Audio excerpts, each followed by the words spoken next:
Hi everyone, welcome to Resolutions. Today we are going to go through a program where we can flatten a nested list.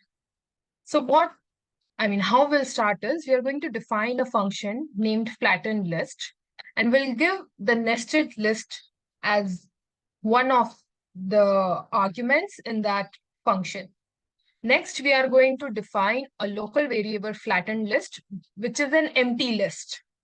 Okay, next we are going to use for loop to go through every item in the nested list.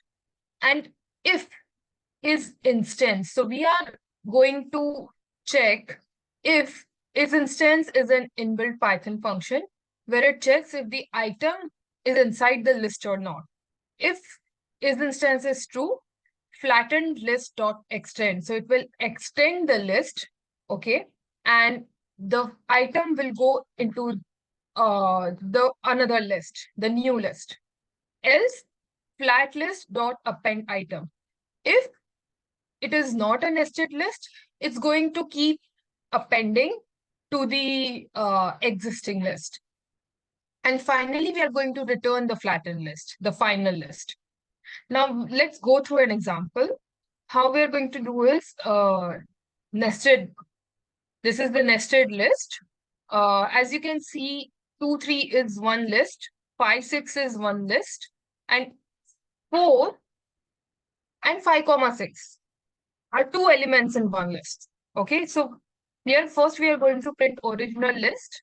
Then we are going to call flattened list. We are declaring a variable flattened list where we call the function flattened list, and this nested list that we have declared outside will give it as an input. And finally, we are going to print the flattened list. So we'll run this program once. It's taking time to connect. Just a second.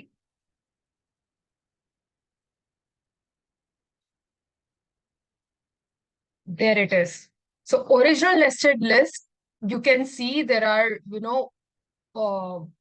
two elements inside one list, two elements inside this list, and in total, this this list had 1, 2, 3, and 4 elements, but actually flattened list have 7 elements. So I hope this explanation helped you. Thank you so much. Please subscribe to the channel.